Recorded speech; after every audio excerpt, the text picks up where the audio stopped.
ಈ ಚಟ್ನಿ ಅಂತೂ ಚಪಾತಿ, ಅನ್ನ, ದೋಸೆ, ಇಡ್ಲಿ ಯಾವ ಟಿಫನ್ಸಿಗಾದ್ರೂ ಈ ಚಟ್ನಿ ಅಂತೂ ತುಂಬಾನೇ ಟೇಸ್ಟಿಯಾಗಿರುತ್ತೆ.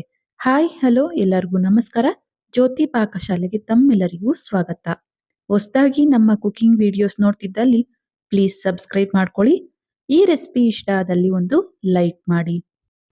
ಈ ವಿಡಿಯೋದಲ್ಲಿ ನಾನು ಸಿಂಪಲ್ ಆಗಿ ಒಂದು ಚಟ್ನಿ ರೆಸಿಪಿನ ಶೇರ್ ಮಾಡ್ಕೊಳ್ತಾ ಇದ್ದೇನೆ.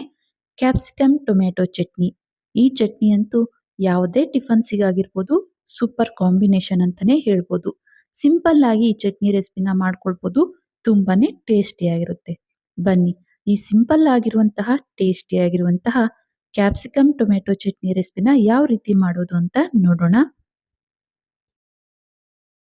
ಮೊದಲಿಗೆ ನಾನಿಲ್ಲಿ ಗ್ಯಾಸ್ ಮೇಲೆ ಬಾಣಲೆನ ಇಟ್ಟು ಗ್ಯಾಸ್ ಹಚ್ಕೊಳ್ತೇನೆ. ಈ ಬಾಣಲೆಗೆ 1 ಹಿಡಿ ಆಗುವಷ್ಟು ಕಡಲೆ ಬೀಜನ ಹಾಕೊಳ್ತಾ ಇದ್ದೇನೆ. ಗ್ಯಾಸ್ ಅನ್ನ ಲೋ ಟು ಮೀಡಿಯಂ ಉರಿಲಿ ಇಟ್ಟು ಈ ಕಡಲೆ ಬೀಜನ ಚೆನ್ನಾಗಿ ಫ್ರೈ ಮಾಡ್ಕೋಬೇಕಾಗುತ್ತೆ. ಸ್ವಲ್ಪ ಈ ಕಡಲೆ ಬೀಜ ಫ್ರೈ ಆಗಿದ್ದೇನೆ. ಈಗ ಇದಕ್ಕೆ 1 ಟೀ ಸ್ಪೂನ್ ಆಗುವಷ್ಟು ಧನಿಯಾ ಕಾಳನ್ನ ಹಾಕೊಳ್ತಾ ಇದ್ದೇನೆ. ಧನಿಯಾ ಕಾಳನ್ನು ಸೇರಿಸಿ ಚೆನ್ನಾಗಿ ಮತ್ತೆ ಇವನ್ನ ಫ್ರೈ ಮಾಡಬೇಕಾಗುತ್ತೆ 1-2 ನಿಮಿಷಗಳ ಕಾಲ.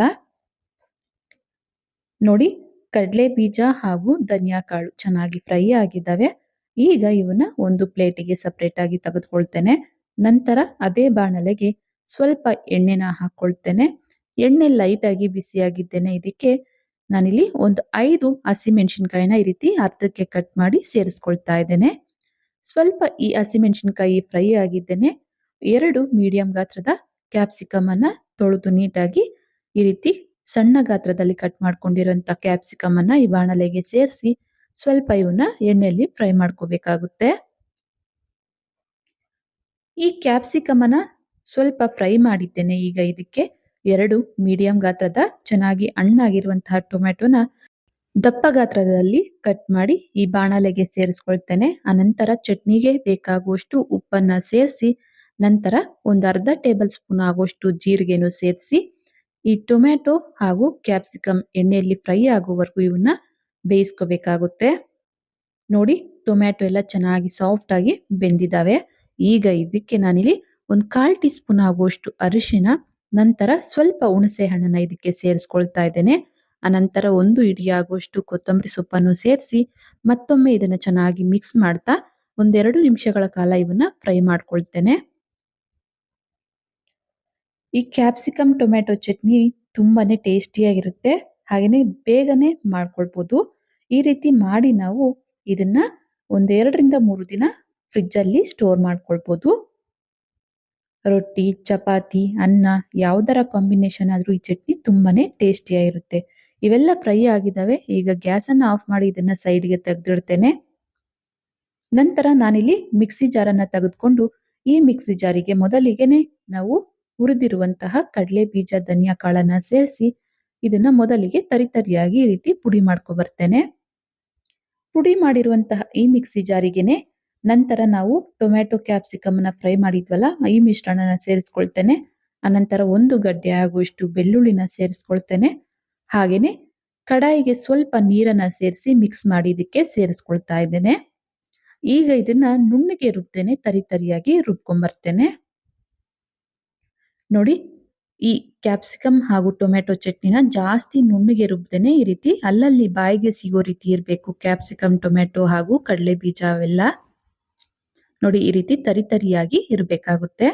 ಚಟ್ನಿ ರೆಡಿ ಆಯ್ತು. ಈ ಚಟ್ನಿ ಒಗ್ಗರಣೆಗೆ ಅಂತ ಗ್ಯಾಸ್ ಮೇಲೆ ಚಿಕ್ಕ ಬಾಣಲೆನ ಇಟ್ಟು ಗ್ಯಾಸ್ ಹಚ್ಕೊಳ್ತೇನೆ. ಈ ಬಾಣಲೆಗೆ ಸ್ವಲ್ಪ ಎಣ್ಣೆನ ಹಾಕೊಳ್ತೇನೆ. ಎಣ್ಣೆ ಲೈಟ್ ಆಗಿ ಬಿಸಿಯಾಗಿದ್ದೇನೆ. ಇದಕ್ಕೆ ಸ್ವಲ್ಪ ಸಾಸಿವೆನ ಸೇರಿಸ್ಕೊಳ್ತೇನೆ. ಸಾಸಿವೆ ಚಿಟಪಟ ಅಂದ ನಂತರ ಇದಕ್ಕೆ ನಾನಿಲ್ಲಿ 1 ಟೇಬಲ್ ಸ್ಪೂನ್ ಆಗುವಷ್ಟು ಉದ್ದಿನ ಕಾಳು ಅಥವಾ ಉದ್ದಿನ ಬೇಳೆನ ಸೇರಿಸ್ಕೊಳ್ತೇನೆ. ಅನಂತರ ಸ್ವಲ್ಪ ಕರಿಬೇವನ್ನ ಸೇರಿಸ್ಕೊಳ್ತೇನೆ. ಈ ಉದ್ದಿನ ಕಾಳು ಅಥವಾ ಉದ್ದಿನ ಬೇಳೆನ ಹಾಕಿ ಸ್ವಲ್ಪ ಇವು ಕಲರ್ ಚೇಂಜ್ ಆಗುವವರೆಗೂ ಎಣ್ಣೆಯಲ್ಲಿ ಫ್ರೈ ಮಾಡ್ಕೊಳ್ಬೇಕಾಗುತ್ತೆ. ಇನ್ನು ಯಾರೆಲ್ಲ ಸಬ್ಸ್ಕ್ರೈಬ್ ಮಾಡ್ಕೊಳ್ತೆ ವಿಡಿಯೋ ನೋಡ್ತಿದ್ದಲ್ಲಿ ಪ್ಲೀಸ್ ಸಬ್ಸ್ಕ್ರೈಬ್ ಮಾಡ್ಕೊಳ್ಳಿ. ಬೆಲ್ ಐಕಾನ್ ಮೇಲೆ ಕ್ಲಿಕ್ ಮಾಡಿ ಆಲ್ ಅನ್ನೋ ಆಪ್ಷನ್ ಆನ್ ಮಾಡ್ಕೊಳ್ಳಿ. ನಾನು ಯಾವುದೇ ಹೊಸ ವಿಡಿಯೋ ಅಪ್ಲೋಡ್ ಮಾಡಿದ್ರು ನಿಮಗೆ ನೋಟಿಫಿಕೇಶನ್ ಬರುತ್ತೆ. ನೋಡಿ, ಉದ್ದಿನ ಕಾಳು ಲೈಟ್ ಆಗಿ ಕಲರ್ ಚೇಂಜ್ ಆಗಿದ್ದಾವೆ. ಈಗ ಗ್ಯಾಸ್ ಅನ್ನು ಆಫ್ ಮಾಡಿ ರೆಡಿ ಆಗಿರುವಂತಹ ಈ ಒಗ್ಗರಣೆನ ಚಟ್ನಿಗೆ ಮಿಕ್ಸ್ ಮಾಡ್ಕೊಳ್ತಾ ಇದ್ದೇನೆ. ಒಗ್ಗರಣೆನ ಸೇರಿಸಿ ಈ ಚಟ್ನಿ ಎಲ್ಲವನ್ನ ಚೆನ್ನಾಗಿ ಮಿಕ್ಸ್ ಮಾಡ್ಕೊಳ್ಳೋಣ. ನೋಡ್ಬೋದು ಕ್ಯಾಪ್ಸಿಕಮ್ ಟೊಮೆಟೊ ಚಟ್ನಿ ರೆಡಿ ಆಗಿದೆ. ನೋಡ್ಲಿಕ್ಕೆ ಕಲರ್‌ಫುಲ್ ಆಗಿದೆ. ಹಾಗೇನೆ ತಿನ್ಲಿಕ್ಕೂನು ತುಂಬಾನೇ ಟೇಸ್ಟಿಯಾಗಿದೆ. ನೋಡಿದ್ರಲ್ಲ ತುಂಬಾನೇ ಸಿಂಪಲ್ ಆಗಿ ಟೇಸ್ಟಿಯಾಗಿರುವಂತಹ ಕ್ಯಾಪ್ಸಿಕಮ್ ಟೊಮೆಟೊ ಚಟ್ನಿ ಮಾಡುವ ವಿಧಾನ. ಈ ಸಿಂಪಲ್ ಆಗಿರುವಂತಹ ಚಟ್ನಿ ರೆಸಿಪಿ ನಿಮಗೆ ಇಷ್ಟ ಆಗಿದೆ ಅನ್ಕೊಳ್ತೇನೆ. ಇಷ್ಟ ಆದಲ್ಲಿ ಈ ವಿಡಿಯೋಗೊಂದು ಲೈಕ್ ಮಾಡಿ, ಕಮೆಂಟ್ ಮಾಡಿ, ಶೇರ್ ಮಾಡಿ.